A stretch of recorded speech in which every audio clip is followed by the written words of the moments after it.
That was the Roman Empire. 2000 years ago, Rome ruled the entire world. Well, almost the entire world. They controlled Europe. They controlled North Africa. They controlled Egypt. Their army was the best in history. Their soldiers wore heavy metal armor. They carried sharp swords. They built roads and fought everywhere they went. When Rome wanted something, they took it. And no one dared to say no. Except one woman. Her name was Amanirenas. She was the queen of a kingdom called Kush. Today, that land is the country of Sudan. Back then, Kush was rich. Very rich. They had gold. They had iron. They had big temples and beautiful pyramids. The Kushite people were strong warriors. They fought on horses and with bows and arrows. For many years, Rome and Kush had a peaceful agreement. They traded goods. They left each other alone. But Rome got greedy. Around the year 24 before the birth of Christ, the Roman governor of Egypt looked south toward Kush. He saw the gold. He saw the riches. And he thought, why should these African people keep all that wealth? We are Rome. We can take it. So without warning, the Romans attacked. They marched into Kush with thousands of soldiers. They burned villages. They stole gold statues from temples. They took women and children as prisoners. And they destroyed the queen's capital city. The Romans thought the war was finished. They went back to Egypt laughing. They told everyone, we crushed the Black Queen. She ran away like a scared dog. But they were wrong. Very, very wrong. You see, Queen Amanirenas was not afraid of Rome. She was not afraid of anyone. And she had a secret that the Romans did not know. She had already lost one eye in a previous battle. A sword cut across her face. It was a terrible wound. But did she hide in her palace? Did she cry and give up? No. She put on armor. She strapped on a sword.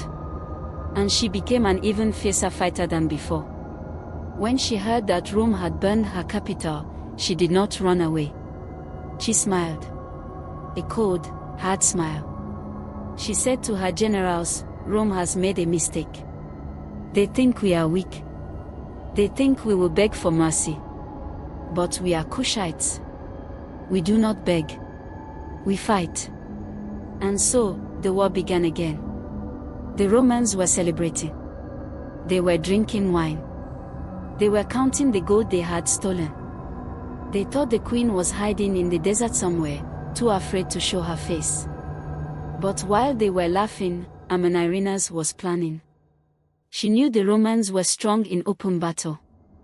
Their soldiers were like a wall of iron. So she decided not to fight them face to face. Instead, she used speed and surprise. One night, when the moon was hidden behind clouds, she gathered her best warriors. They rode on horses. They carried spears and swords and bows. They moved silently through the dark. The Romans had left small groups of soldiers in the cities they had captured. These soldiers were not ready for a fight. They were sleeping. They were eating. They were not watching the desert.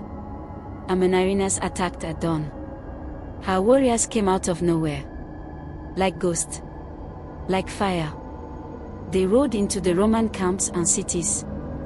They burned the Roman flags. They freed Kushite prisoners. And they took back everything the Romans had stolen. The Romans panicked. They had never seen anything like this. A woman with one eye, leading an army of black warriors, destroying their forts. One by one, Amanirenas captured 3 major Roman cities. Each victory made her people braver. Each victory made the Romans more afraid. But then she did something that made the Roman emperor himself angry.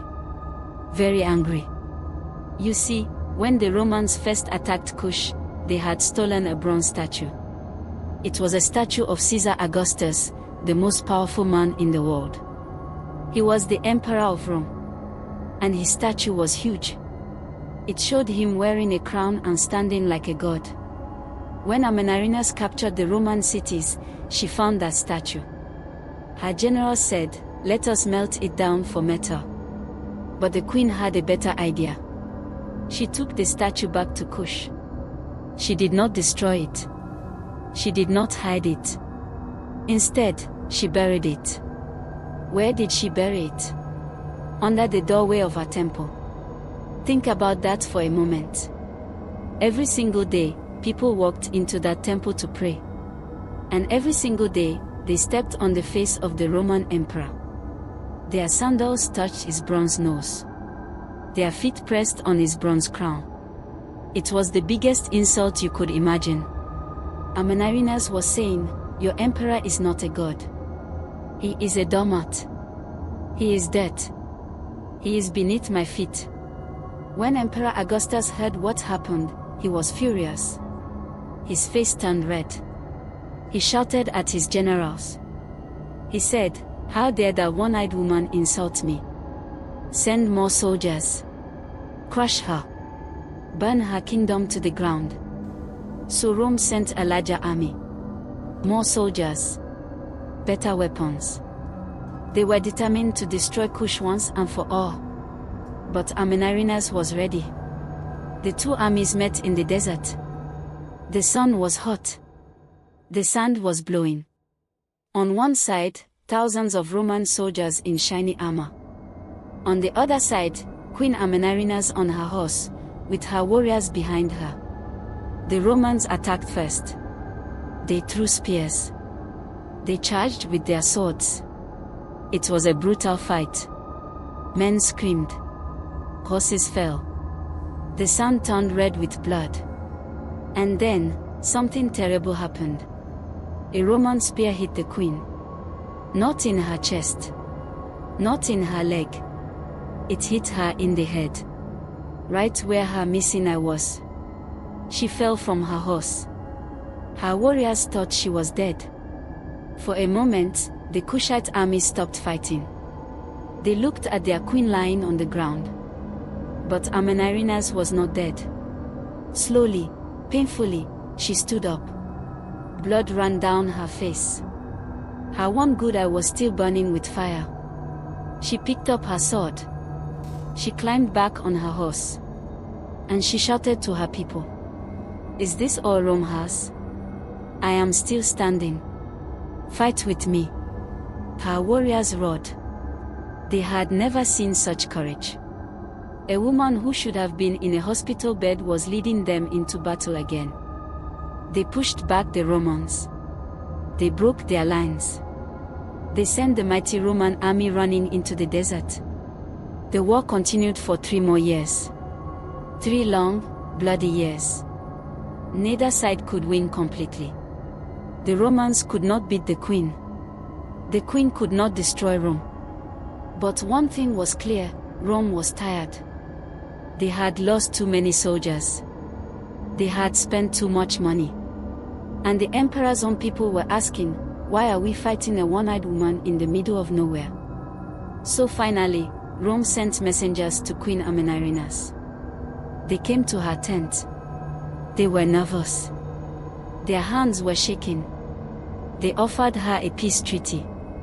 Now, normally in history, when Rome made peace, the other side had to beg. Rome made the rules. Rome took the land. Rome demanded money. But not this time. Queen Amanirenas looked at the Roman messengers with her one eye. She did not smile. She said, "Here are my terms. First, Rome will never enter my land again. Second, Rome will return everything you stole. Every statue. Every piece of gold. Every prisoner. Third, Rome will cancel all the taxes my people used to pay. If you agree, there will be peace. If you do not agree, I will come to Rome myself and bury your emperor under my other foot." The messengers ran back to Augustus. They told him what the queen said. And the emperor of Rome, the most powerful man in the world, the man who ruled millions of people, agreed to every single term. He had to. He could not beat her. Queen Amanirenas did not just win a battle. She won something much bigger. She won respect. Rome never attacked Kush again. The two nations lived in peace.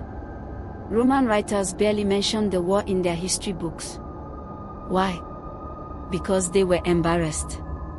An African queen with one eye had forced the mighty Roman Empire to beg for peace. That was not a story they wanted to tell. But the people of Kush never forgot. They told their children about the brave queen. They sang songs about her. They carved her image on stone walls. When she finally died, after ruling for decades, her family buried her with great honor. They placed treasure beside her body. They built a pyramid over her grave. You can still visit that pyramid today, in Sudan. And what about the bronze statue of Caesar Augustus? The one she buried under the temple doorway? Archaeologists found it many years later. It was missing its head. But the body was still there, under the sand, exactly where the queen had put it.